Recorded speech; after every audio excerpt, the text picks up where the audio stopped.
This is Talk Business and Politics with Roby Brock. Welcome to today's Talk Business and Politics Daily. I'm Roby Brock. We appreciate you tuning in. I am joined by the executive editor for Talk Business and Politics, Mr. Michael Tilley. Is that my title nowadays?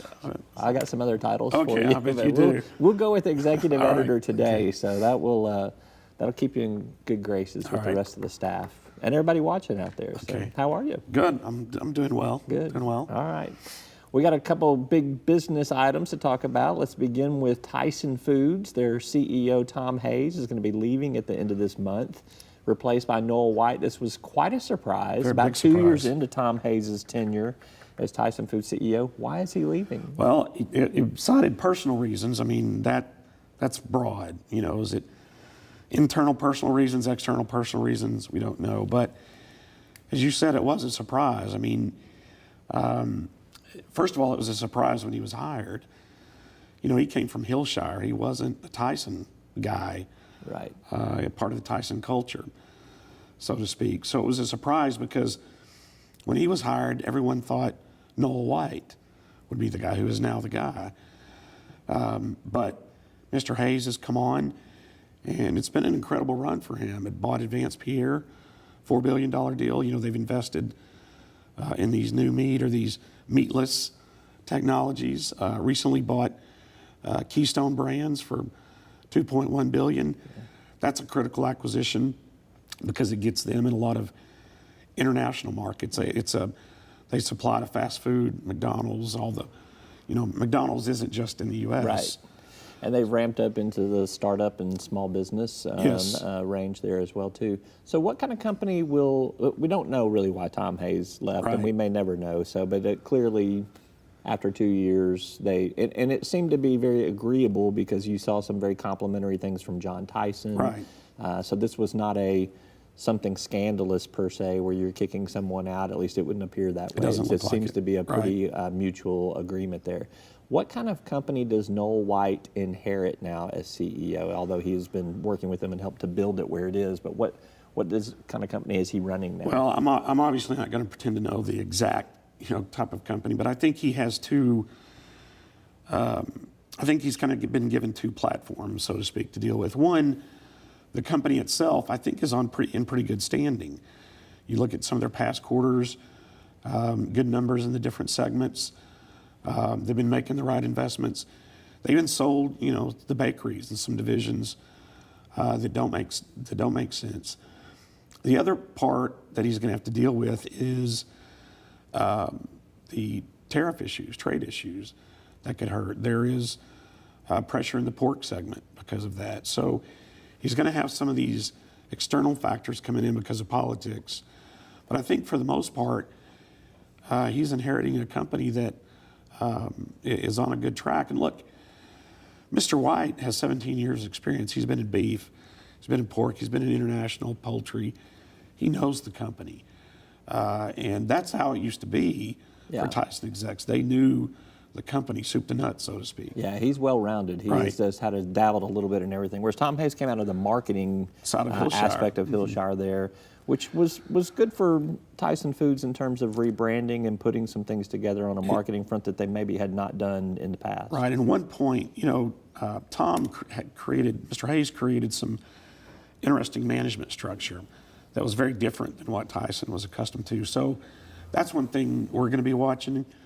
Kim Souza and I will move those management pieces kind of back to a different structure, the old structure, or will he leave That might those give in us some place? clues as Yes. to the mystery Yes. of that, so we will watch. All right, let's move on. You mentioned tariffs. One of the things that has been playing in a big way in Arkansas is the Trump tariffs and how that is impacting our relations with China, where the Arkansas Economic Development Commission, Governor Hutchinson, have secured 6 Chinese deals to come invest in Arkansas. 2 in particular have not come online yet, but they are still on track, we are told. Yeah, well, we've been told they're on track. That track is getting longer and longer. But look, Roby, we're up to $500 billion, I think, now in tariffs with this latest round. And, you've got that $1.3 billion paper mill that has been moved up to another $500 million. It's a $1.8 billion now. Yeah. So that's in South Arkansas where those jobs will be very much needed. The textile mill at Forest City.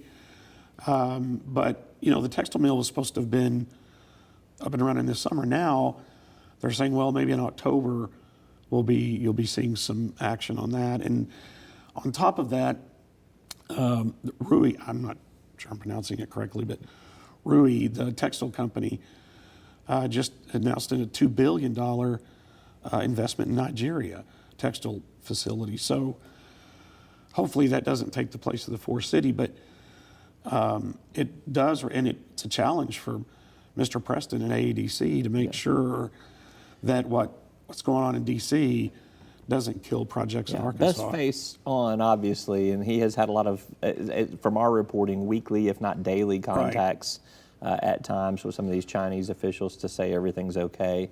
But it's clearly not helping that we are in this trade war, as temporary or long-term as it may be. And we have to remember the dynamic is different. You know, in the U.S., a company will make a decision based on the company's best interest. We have to remember that these Chinese companies have a little bit of a government hand in them. And so from that perspective, you know, if I was Mr. Preston, I would be worried about the trickle-down effect from those tariffs delaying projects in Arkansas. We'll see what happens on that front. All right.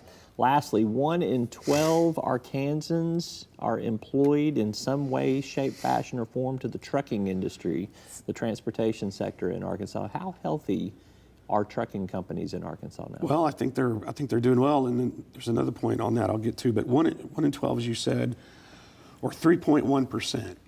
Now that puts of the workforce in Arkansas. That puts Arkansas at the highest in terms of percentage. It was Nebraska at 2.9%. Roughly 30,700 in Arkansas employed in the trucking industry, 7.6 million in the U.S. And I think trucking companies would like that number to go up. They're having a hard time recruiting and retaining drivers. But here's the other interesting thing about the trucking industry. Financially, they have been healthy, but they're also right in the midst of this blockchain development, this emerging technology in blockchain, because trucking companies are in the middle of the supply chain. And, you know, USA Truck, or Arkansas Best, or ArcBest, I'm sorry, as it's called, J.B. Hunt, are in this blockchain alliance. USA Truck just recently joined it. And so as that technology develops, I think it's going to be beneficial for our companies. It'll add jobs in those sectors because, you know, the more I learn about it, you've created this visibility in the supply chain. So that bag of lettuce that comes up tainted, you don't have to throw out the whole lot. You can find out it was those acres in some farm in Arizona. That's where it came from. That's just an example. So does the blockchain technology, which is arguably supposed to save money because it can improve this efficiency and this transparency in the system, that to me seems like that would cut jobs because you're wanting to save money through efficiencies in doing that, but you're saying it's going to create jobs. Well, I think any technology we see it in manufacturing. Yes, those plants where they had 1,000 people employed to make dishwashers, well, they only need 500 now, but those are good paying jobs. And the robotics that are in that plant require other jobs that weren't there when the plant had 1,000 jobs. So it's going to be, there are always some trade-offs with technology, but I like the fact that Arkansas companies are in the middle of that emerging technology. That's good. All right. One other emerging technology in trucking, when are we going to see a driverless semis? I don't know, but if you see one, let me know because I'm going to stay off the road. You're not ready for that. No, I'm not, no. He's Michael Tilley, Executive Editor with Talk Business and Politics and the Northwest Arkansas Business Journal. Thank you so much. You're welcome. All right. That's all for today's program. Thank you for tuning in. I'm Roby Brock. We'll see you next time. Each day, the promise of our nation begins again. Arkansas and America, moving forward. I help make that promise a reality. It's not for everyone, but people everywhere depend on us. Oh, I love you too, sweetie. Trucking delivers, or everything stops.